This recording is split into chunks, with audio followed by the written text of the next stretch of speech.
6.27, हमारी आकृति 6.27 है। तो बना लेते हैं आकृति को।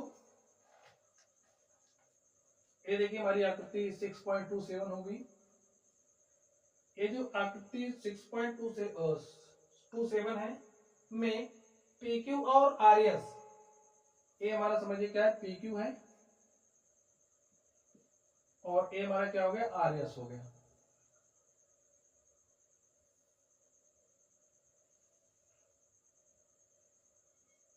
आपको लाइनें सीधी रखनी, ठीक है।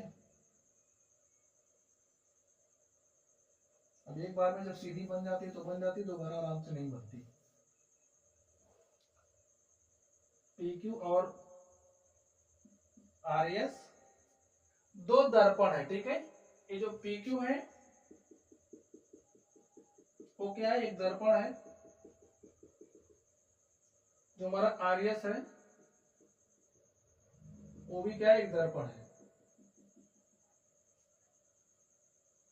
जो एक दूसरे के समांतर रखे गए। जो PQ है और RS से दोनों क्या है, समांतर है। यहां से मिला ना, दोनों क्या है, समांतर है।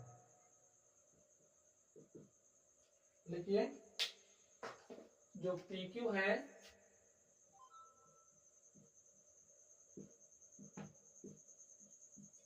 वो समांतर RS के। आगे देखिए, एक आपतन किरण AB, ये जो आप आपतन किरण AB को देख रहे हैं, PQ से B पर टकराती है, PQ से B पर टकराती है। यहाँ पर हमारे पास एक आपतन किरण है। ये जो आपतन किरण है, इस आपतन किरण का नाम क्या है, AB। ये जो आपतन किरण AB है, दर्पण PQ पर क्या कर रही, टकरा रही। उसके बाद परावर्तित किरण, अब ये हमारी क्या होगी, परावर्तित किरण है, जो कहाँ जा रही है, दर्पण RS पर और बिंदु C पर टकरा रही है। यहां से फिर क्या हो रही है, पथ BC पर चलकर दर्पण RS से C पर टकराती है। C पर टकराई तथा पूरा CD के अनुदिश कुछ इस तरीके से गई, परावर्तित हो जाती है। इसका नाम क्या देना है, D। CD हो गया। सिद्ध कीजिए कि AB समांतर CD है। तो स्टूडेंट्स हमें क्या दिखाना है, जो हमारी AB है, ये जो AB है वो समांतर है CD के, हमें ये दिखाना है। चलिए हम लोग इसको सॉल्व करते हैं और देखते हैं हमारा सॉल्यूशन क्या है। दिया है, अब हमें सिद्ध क्या करना है, लेकिन सिद्ध करना है जो हमारा AB है वो समांतर CD है, ठीक है। चलिए इसको सॉल्व करते हैं।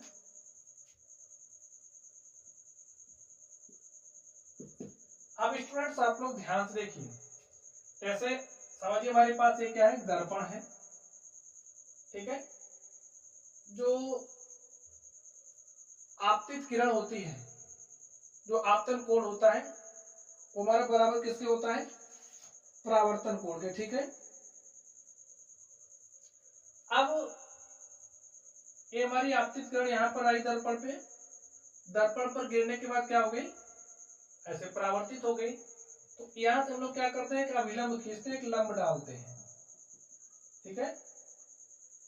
ये जो कोण बनता है ये हमारा आपतन कोण होता है, जिसे I से रिप्रेजेंट करते हैं, I से दिखाते हैं।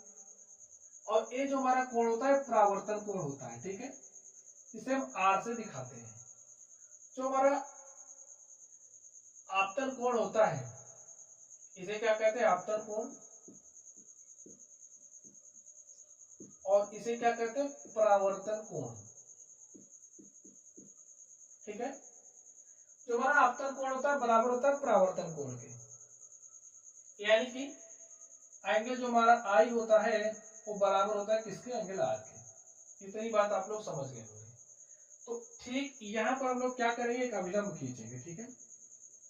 आप एक अभिलंब खींच दीजिए और इसको नाम दे दीजिए BE।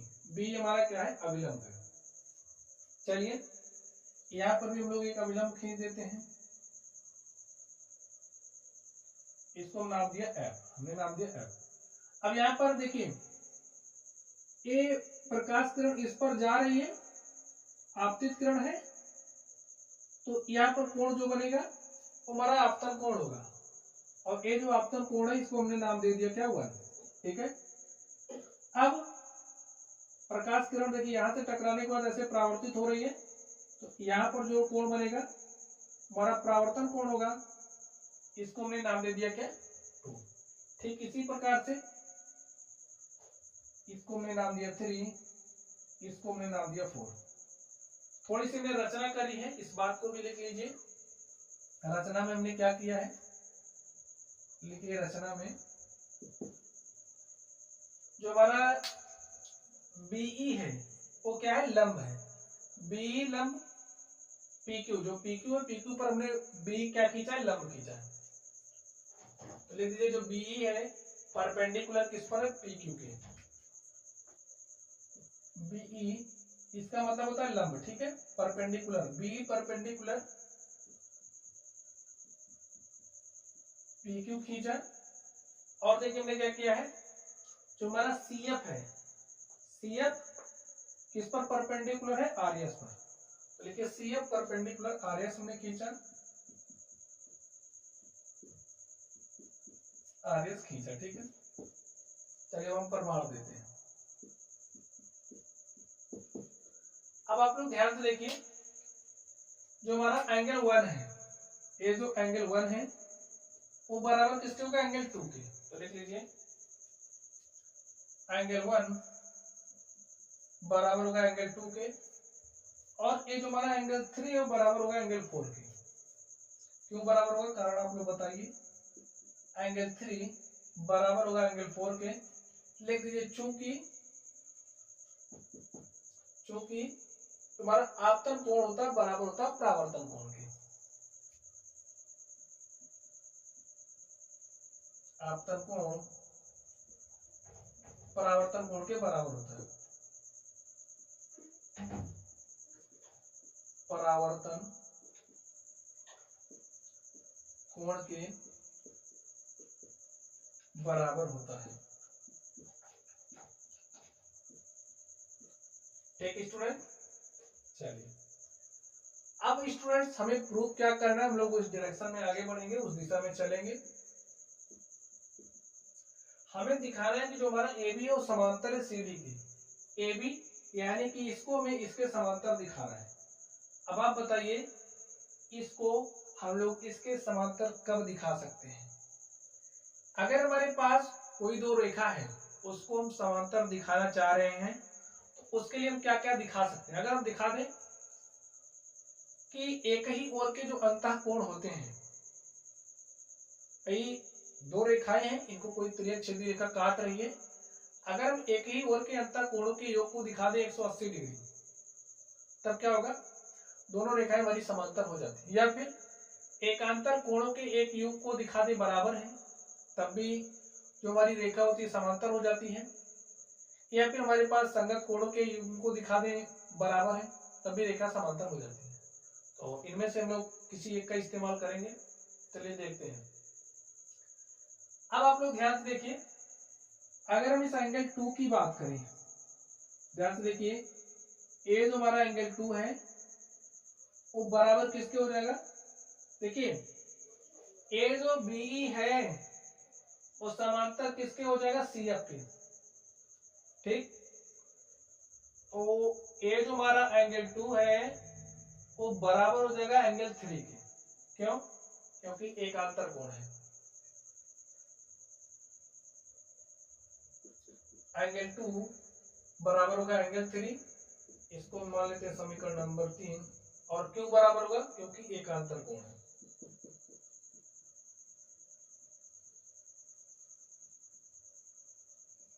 क्योंकि एकांतर कोण है, ये जो एंगल है वो बराबर हो गया इसके, ठीक है। अब आप लोग ध्यान से देखिए,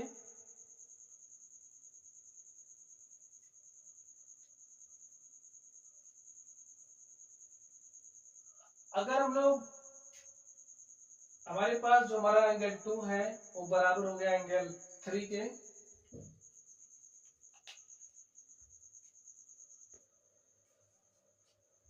तो स्टूडेंट्स आप लोग ध्यान से देखिए। अब आपको ध्यान से देखना है ये जो BC है, देखिए हमारे पास रेखा क्या है, AB है और CD है। रेखा AB और CD को ये जो BC है वो क्या कर रही, प्रतिच्छेद कर रही। अगर आप लोग ना समझ पा रहे हो तो समझने के लिए क्या कर सकते हो, इसको थोड़ा सा अपनी सुविधा के लिए ऐसे देख लीजिए, ठीक है, ऐसे देखिए। और ये जो BC है, देखिए समझने के लिए सिर्फ देखिए, अब ये जो रेखा है वो क्या कर रही है, इसको और इसको काट रही है ना। अब अगर हम दिखा दें, देखिए एकांतर कोण कौन कौन से हो जाएंगे, दिस और दिस। अगर इसके योग को यानी कि 1 प्लस एंगल 2 को बराबर दिखा दें एंगल 3 प्लस एंगल 4 के, अगर एंगल 1 प्लस एंगल 2 का योग बराबर हो गया एंगल 3 प्लस एंगल 4 के, तब क्या हो जाएगा भाई, एकांतर कोण बराबर हो जा रहे हैं, अंतः एकांतर कोण बराबर हो जा रहे हैं। इस केस में ये जो रेखा है ये भी वो समांतर सिद्ध हो जाएगी CD की। लेकिन अब हम लिख रहे हैं जो हमारा एंगल 1 प्लस 2, एंगल 1 प्लस 2 का योग निकालिए। एंगल 1 प्लस एंगल 2 किसके बराबर हो जाएगा, एंगल 1 का मान किसके बराबर है, एंगल 2 के। समीकरण 1 से मान रख सकते हैं इसमें, तो लिख दीजिए एंगल 1 का मान हमने लिखा एंगल 2 प्लस एंगल 2 बराबर हो जाएगा ट्वाइस टाइम्स ऑफ एंगल 2, और इसको हम हमने मान लिया समीकरण नंबर 4, और इसको हमने किस आधार पर लिखा है, समीकरण 1 से,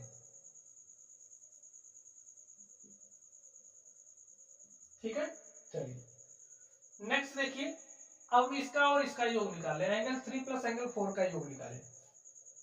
देखिए angle 3 plus angle 4, angle 3 plus angle 4, तो यहां पर आप लोग ध्यान से देखिए, तो हमारा एंगल 3 है, एंगल 3 का मान कितना, एंगल 4 है, या फिर हाँ लिख दीजिए, चलिए यहां पर लिखते हैं एंगल 4 का मान कितना, एंगल 3 है, एंगल 3 प्लस एंगल 4, एंगल 3 यहां पर लिखिए आप, प्लस एंगल 4 का मान कितना, एंगल 3 है, तो यहां पर हमने लिख दिया एंगल 3, एंगल 3 प्लस एंगल 3 कितना हो जाएगा, ट्वाइस टाइम्स ऑफ एंगल 3, ये हमें मिला। इसको हमने किस आधार पर लिखा, इसको समीकरण 2 से, देख लीजिए समीकरण 2 से,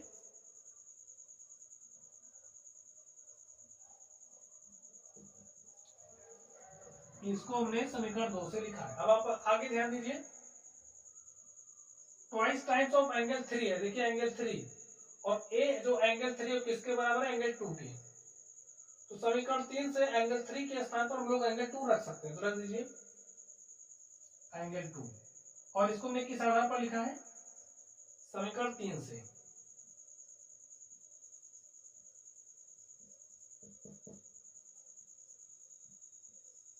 समीकरण 3 से। अब स्टूडेंट जरा आप ध्यान दीजिए, इसको मान लेते हैं हमारा समीकरण नंबर 5, समीकरण 4 तथा 5 से लिखिए, लिखिए आप लोग, चलिए यहां पर लिख लेते हैं, लिखिए समीकरण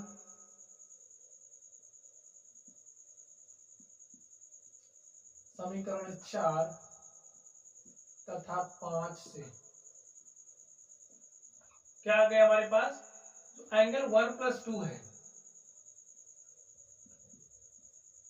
देखिए इसका मान क्या है, ट्वाइस टाइम्स ऑफ एंगल 2, इसका मान क्या है, ट्वाइस टाइम्स ऑफ एंगल 2, यानी कि ए बराबर है इसके, ए बराबर है इसके, ए इसके बराबर हो जाएगा, एंगल 1 प्लस एंगल 2 बराबर होगा एंगल 3 प्लस एंगल 4 के, लिख दीजिए अंतः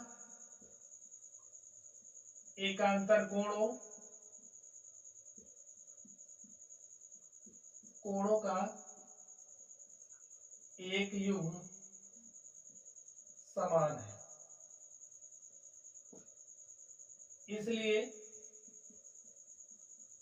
इसलिए जो हमारी रेखा AB है वो समांतर है किसके, CD के। जो हमारा AB है, ये देख सकते हैं, जो हमारी AB है, किरण की बात की जा रही, प्रकाश किरण है, जो हमारा AB है वो समांतर किसके, CD के। और इससे में हमारा ये क्या हो गया, सिद्ध हो गया। ठीक है, यही हमें सिद्ध करना था, ये हमारा क्या हो चुका है, प्रूव हो चुका है। तो स्टूडेंट, इस तरीके से ये जो हमारा क्वेश्चन था, हमने इस क्वेश्चन को सॉल्व कर लिया है। और इसी तरीके से जो हमारी प्रश्नावली थी, हमने इस प्रश्नावली के सारे सवालों को भी सॉल्व कर लिया है। तो चलिए आप लोग पढ़ते रहिए। अगर आप लोगों को कोई भी डाउट हो तो कमेंट बॉक्स में कमेंट करना। वीडियो पसंद आए वीडियो लाइक कीजिएगा, चैनल पर नए हो तो चैनल को सब्सक्राइब कर लेना। तो चलिए स्टूडेंट्स, आप लोग पढ़ते रहिए। Thank you.